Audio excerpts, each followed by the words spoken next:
السلام عليكم.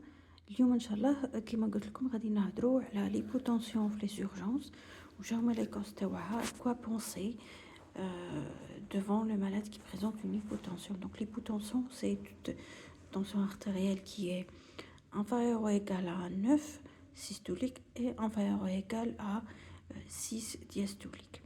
Donc bien sûr les chiffres d'eau, il faut toujours faire une surveillance de la tension artérielle, c'est-à-dire une seule prise l'indilobia le diagnostic, toujours faire plusieurs prises dans la position donc assise ou demi-assise et en assurant que le patient il est calme, il est en repos, il n'a pas pris des stimulants ou autres médicaments et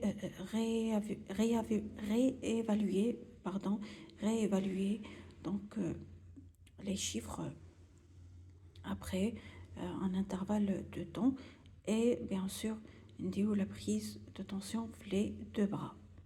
D'accord, Inch'Allah comme une vidéo sur la méthode correcte de la prise de tension artérielle parce que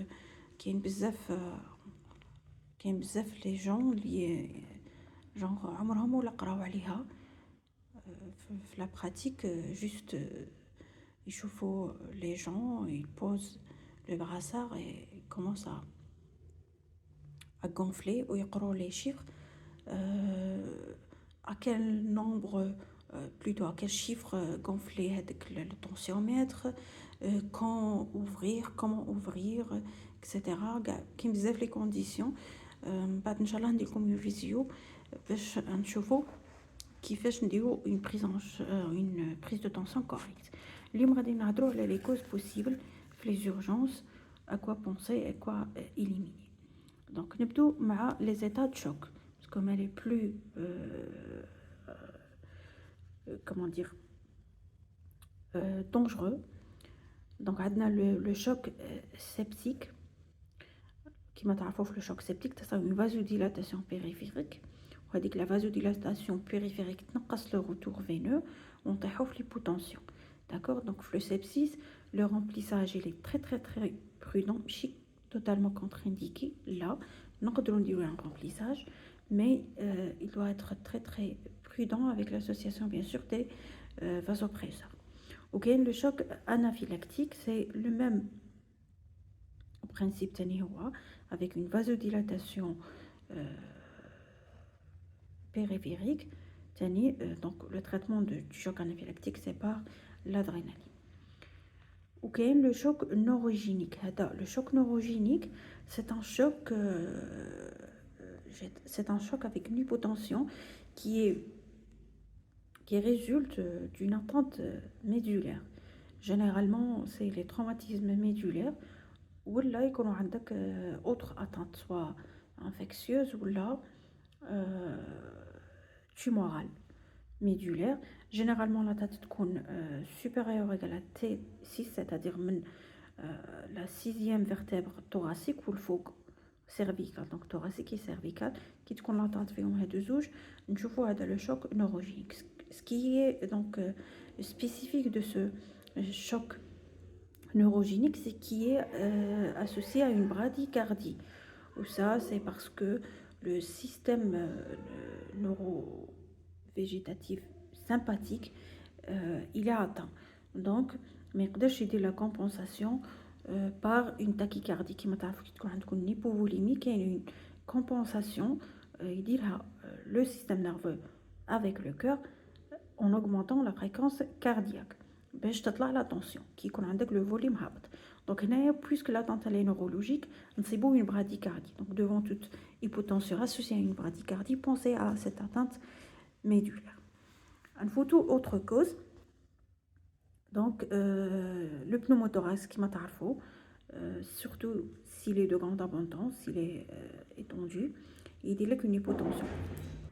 Donc كما قلت لكم le pneumothorax que il fait une compression sur le poumon et donc sur le cœur et il a qu'un à droite ou à gauche, ça dépend, en tout cas, il va comprimer le cœur et ça va retentir sur la tension artérielle, bien sûr.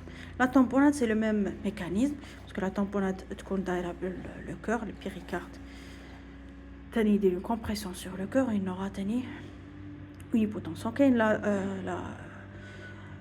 L'embolie pulmonaire, donc tani puisqu'on a le thrombus sur l'artère pulmonaire, où il dit là qu'une HTAP, et ça va faire le retentissement sur le cœur droit, sur le remplissage, et donc une hypotension.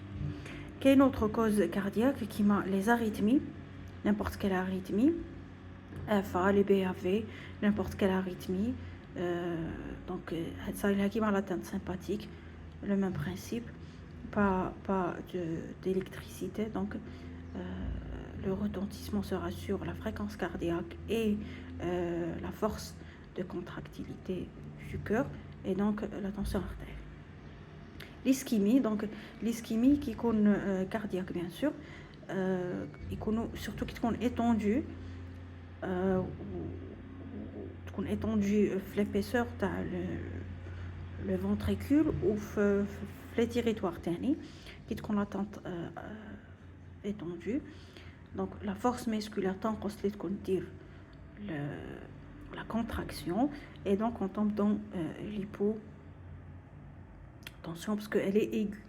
Ici qui même les ischémies chroniques, oui, il y a ça un remodelage du ventricule gauche, et donc une adaptation à cette ischémie chronique et la conservation de la tension artérielle. Donc ça qui est aiguë, ce n'est pas possible. Quelle est valvulopathie? C'est le même principe. Les valvulopathie, soit l'insuffisance ou le rétrécissement qui met l'insuffisance, toujours le volume, par exemple l'insuffisance aortique, toujours il y a un volume du sang qui revient vers le ventricule gauche, et donc le retentissement sera sur le ventricule gauche. Ou là le rétrécissement tannique qui met la rétrécissement mitrale, par exemple les oreillettes vont subir donc une hypertrophie avec un risque de FA. Ou là, les complications suite l'IDM, les valvulopathies qui les ruptures des cordes, etc. Donc, ils vont se manifester par une hypotension. Quelle est les myopathies? Donc, les myopathies, il y a plusieurs myopathies, mais surtout les myopathies qui s'accompagnent avec une cardiomyopathie, ou là qui atteint les muscles qui sont responsables à la respiration, qui mêlent les neuropathies qui atteignent le diaphragme et tout. Donc toute atteinte musculaire au niveau du cœur ou là des muscles respiratoires, ça va se manifester par une hypotension. Donc il y a une autre pathologie liée avec on doit toujours garder dans la tête, c'est l'insuffisance rénalienne.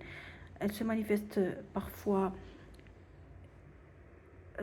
comme un tableau inaugural par une hypotension, des vomissements, des diarrhées, un tableau chirurgical. Et donc il faut toujours penser à l'insuffisance rénalienne, surtout pour les gens qui prennent les corticoïdes comme traitement. L'hypo et l'hyperthyroïdie, ils peuvent se manifester par une hypotension. Ok, l'hypovolémie. Donc l'hypovolémie, soit par hémorragie, choc hémorragique, soit par une déshydratation, surtout entre les enfants. Ok, l'hyperglycémie.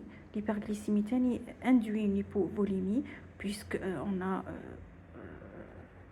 le glucose atteint la bzef, il faut l'éliminer par voie rénale. Et pour l'éliminer, on a besoin de l'eau. Donc, on a l'hypovolémie. C'est pour ça le diabétique, c'est pour une polyurie, polydipsie. La fièvre, parce que la fièvre qui est là, elle va faire diminuer le volume. Et les brûlures. Les brûlures, surtout qui sont étendues, toujours qui me fait la prise en charge des brûlures, toujours qu'il y a le remplissage, parce qu'il y a un risque de choc hypovolémique. Ou qu'il y a dernièrement des causes toxico, c'est-à-dire qu'il a pris un médicament accidentellement ou là des drogues qui induit des hypotensions, surtout chez le sujet jeune. Donc on joue l'investigation. L'investigation maintenant pour donc chercher les étiologies qui marquent presque tout, ce sont des urgences. Hein.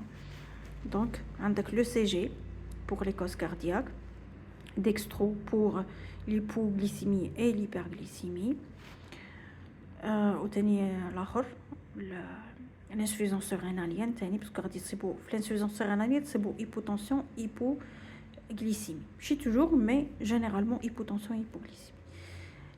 نحوسوا على les facteurs de risque de l'embolie pulmonaire, téléthorax pour voir les cardiopathies, le pneumothorax, la tamponnade, tout ce qui est poumon-cœur, TSH en cas de suspicion de hypo-hyper, la cortisolémie à 8 heures à l'insuffisance rénalienne pour poser le diagnostic, la FANAS pour tout ce qui est anémie, hémorragie. Le dosage de vitamine D et de la calcimie, surtout en cas de myopathie à l'air, parce que qu'il y a des myopathies, le malade, même avec une cardiomyopathie, est normal, est stable, mais au cas où il a une carence en vitamine D ou là en calcium, ça a une aggravation de l'atteinte, parce que la carence en vitamine D et en calcium aggrave l'atteinte myopathique. Donc il faut toujours doser ces deux. Bien sûr, hypotension, mais chez le patient qui a une myopathie, les carences termes, ils vont aggraver l'état terre. Donc pensez à doser les deux. Les causes et les examens à demander pour éliminer toute urgence. C'est tout.